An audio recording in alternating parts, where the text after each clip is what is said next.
निवडणूक कमळावर लढण्याचा प्रश्नच येत नाही. पक्षाच्या बैठकीत अजित पवारांचं वक्तव्य. आता माघार नाही, महायुतीत गद्दारी करणार नसल्याचंही विधान.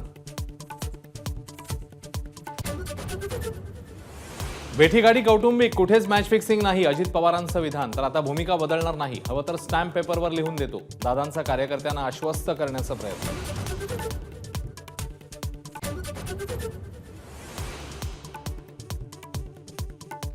कौटुंबिक कार्यक्रमात राज आणि उद्धव ठाकरे एकत्र. राज ठाकरेंच्या भाच्याच्या साखरपुड्याला दोघांची हजेरी. राजकीय वर्तुळामध्ये चर्चा.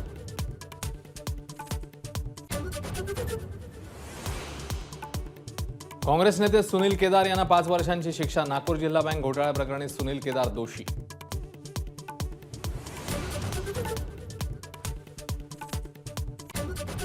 आईच्या जातीचं आरक्षण लेकराला घेता येत नाही, ही मोठी शोकांतिका. मनोज जरांगेंचं वक्तव्य. सरकारनेच दिलेल्या 4ही शब्दांवर ठाम. नोटिसा काढण्यावरून जरांगेंची तीव्र नाराजी.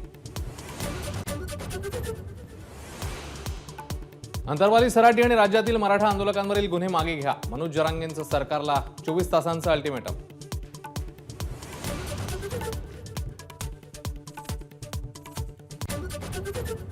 मनोज जरांगेंच्या मागण्या मान्य करायला हव्या. जरांगेंना देवही घाबरतो, तिथे सरकारचं काय चालणार. भुजबळांचा औपरोधिक टोला. 408 मराठा उमेदवारांना मुंबई हायकोर्टाचा मोठा दिलासा. ईडब्ल्यूएस मधनं नियुक्त्या होण्याचा मार्ग मोकळा.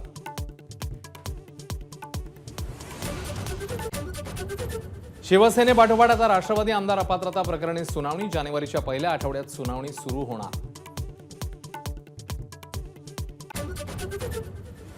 राज्यामध्ये ठाकरे गट 23 जागांवर निवडणूक लढणार.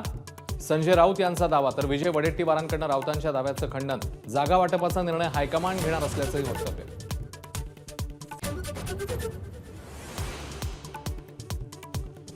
कुस्तीपटू साक्षी मलिक पाठोपाठ बजरंग पुनिया देखील बृजभूषण सिंगांविरोधात आक्रमक. बजरंगने पद्मश्री पुरस्कार केला परत.